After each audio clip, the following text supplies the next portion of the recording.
Welcome back. Thanks to all of you for your feedback for the first installment of Manchin's Mailbox. I'm looking forward to continuing to talk with you by responding to your letters on the internet.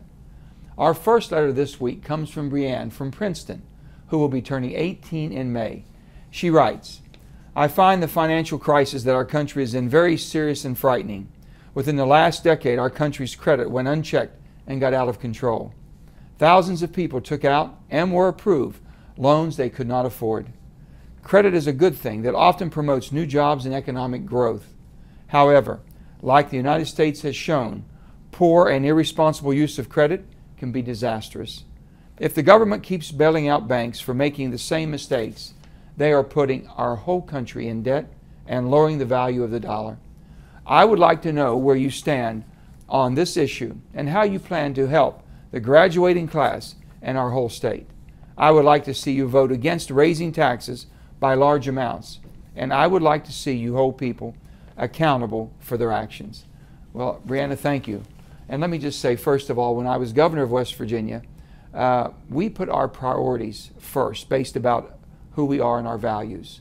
And that was putting our seniors, our children, and our veterans. We couldn't be everything to everybody. And taking a solid approach to taking on our financial problems, we were able to acquire budget surpluses for 6 years in a row.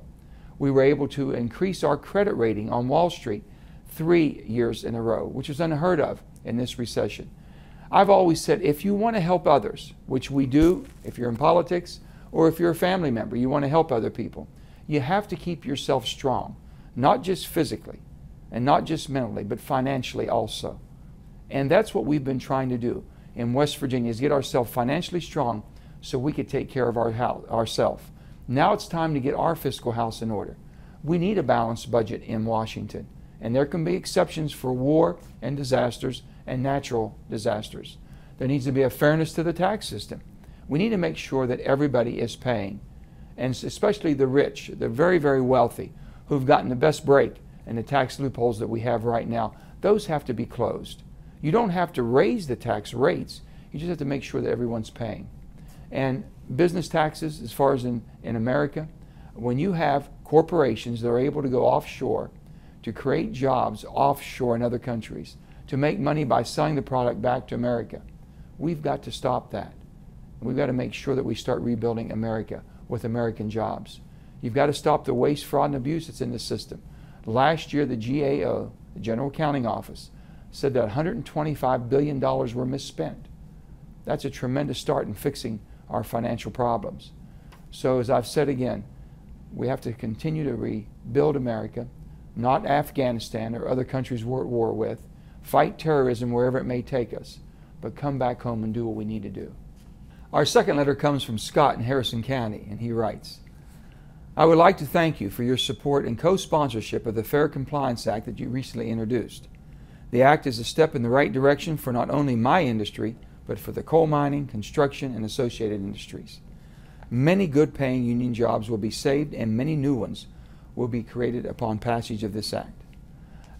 First of all, I want to thank you. Also, this legislation was introduced in a bipartisan manner with my friend, Senator Dan Coates from Indiana. It's a bipartisan common sense bill. It's middle of the road. It's a reasonable timelines and benchmarks for utilities. It'll protect thousands of jobs. It'll keep our electric grid stable and prevent utility rate hikes. We have support from business and labor, and that's not always easy to achieve here in Washington. This is truly a bill that needs to be done in a bipartisan manner, and that's why we've introduced it. We look for your support and thank you for it. Our final letter is from Trudy in Purgitsville, and Trudy writes, would you please consider extending the unemployment benefits until some decent jobs are created and the unemployment begins to drop? I am sure you're aware how bad the situation is in this country, and it would be so helpful to good folks who are suffering. The United States should help its own before sending billions overseas. And I absolutely agree that it's time to rebuild America. In this instance of extending unemployment benefits, the far left wants no strings attached. Just extend the benefits, and that would be a cost of $49 billion to all the taxpayers of this great country. The far right would rather see no extensions at all. and I believe the common sense solution is in the middle. There's nothing compassionate about handing out checks without helping people learn the skills they need for the jobs of the future. I believe that every state should be mandated to have a retraining agenda and also re-education. So basically a retrain for the Work Act and also an education component.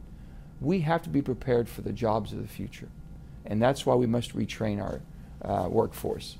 That's a common sense approach. It's a middle of the road approach. I think both sides can support. We hope they do.